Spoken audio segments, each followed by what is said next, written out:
గురించి ఇప్పుడు మాట్లాడుకుంటాం. చిత్త 3-4 పాదాలు, చివరి 2 పాదాలు. తర్వాత స్వాతి మొత్తం తర్వాత విశాఖ నక్షత్రం యొక్క 1, 2, 3 పాదాలు మాత్రం. అప్పటికి 9 పాదాలు అవుతాయి. చిత్త నక్షత్రంలో నక్షత్ర పాదాలు తెలియని వాళ్ళు నామ నక్షత్రాలు నామాన్ని బట్టి పేరుని బట్టి ఏంటంటే నామాక్షరాలు ఏంటంటే రామకృష్ణ, రిత్విక్, రే రోత, రోహిణ్, తాతమ్మ, ఇటు ఇవ్వండి, తూ తే తులసి, ఈ విధంగా ఇట్లా పేర్లు కలిగిన వాళ్ళు. వీళ్ళకి ఆదాయం 11, వ్యయం 5, రాజపూజ్యం 2, అవమానం 2.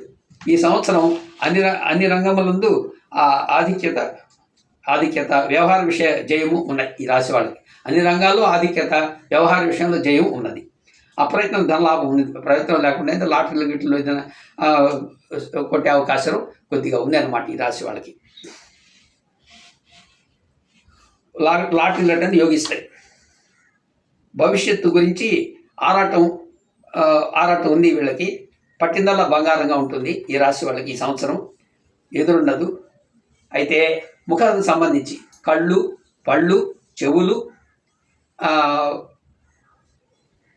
ముక్కు సంబంధించి ఇట్లాంటి రోగాలు వచ్చేదానికి అవకాశాలు ఉన్నాయి ఈ రాశి వాళ్ళకి. ముఖ్యంగా తులారాశి వాళ్ళకి ముఖం సంబంధించిన రోగాలు బాగా వచ్చేదానికి అవకాశాలు ఉన్నాయి.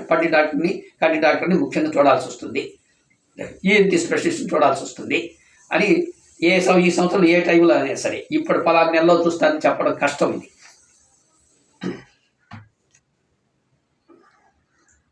ధనం బాగా ఖర్చు అవుతుంది. డాక్టర్ల దగ్గర పోతే ధనం ఖర్చు అవుతుంది, అది తెలిసిందే. డాక్టర్లనే కాకుండా ధనం బాగా ఖర్చు అవుతుంది. ఉద్యోగస్తులకి ఉద్యోగం లేని వాళ్ళకి, వివాహం కాని వాళ్ళకి ఈ సంవత్సరం వివాహం వచ్చేదానికి అవకాశం ఉంది, వివాహం అయ్యేదానికి అవకాశం ఉంది, ఉద్యోగాలు వచ్చేదానికి కూడా అవకాశాలు ఉన్నాయి. అన్ని వ్యాపారాలకి, అన్ని వృత్తి వ్యాపారస్తులకి అందరికీ లాభదాయకంగా ఉంటుంది ఈ సంవత్సరం ఈ తులారాశి వాళ్ళకి. విదేశీ ప్రయాణాలు కలిసి వస్తాయి. ముఖ్యంగా ఈ రాశి వాళ్ళకి ఈ సంవత్సరం 2025 సంవత్సరం విదేశీ ప్రయాణాలు చేయగలరు. చేసి అక్కడ ఏదో 4 రూపాయలు సంపాదించుకోవడం, రావడం అనేది చేస్తారు తులారాశి వాళ్ళు. అనుకూలంగా ఉంటుంది. అర్చకులు, పండితులు, తర్వాత జ్యోతిష్ శాస్త్రం తెలిసిన వాళ్ళు, జ్యోతిష్యం చెప్పేవాళ్ళు, వాళ్ళు కూడా బాగానే ఎక్కువగా శ్రమించందే డబ్బు రాదు. వీళ్ళు అర్చకుల, పురోహితులు ఎక్కువగా శ్రమించందే డబ్బు రాదు. మిశ్రమ ఫలితాలు ఎక్కువగా ఉన్నాయి. శత్రువులు మిత్రులు అవుతారు. శత్రువులుగా ఉన్నవాళ్ళు, పడకుండా ఉండేవాళ్ళు కాస్త దగ్గరకు వచ్చి మిత్రులు అవుతారు ఈ సంవత్సరం. ఇది వీళ్ళకి. నూతన గృహాలను కొంటారు. ఎక్కువ కట్టించడానికి కొద్దిగా చేస్తారు, కానీ కొనేది ఎక్కువ. కట్టినిల్లు కొనుక్కోవడం అనేది జరుగుతుంది.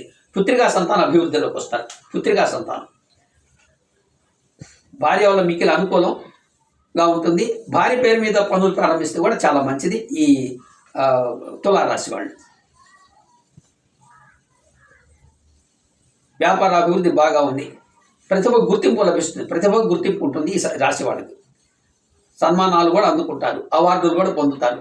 ఈ ముఖ్యంగా ఈ తులారాశి వాళ్ళు ఈ సంవత్సరం 2025 అదృష్ట సంఖ్య 8. సోమ, బుధ, గురు, శుక్రవారాలు యోగదాయకంగా ఉంటాయి.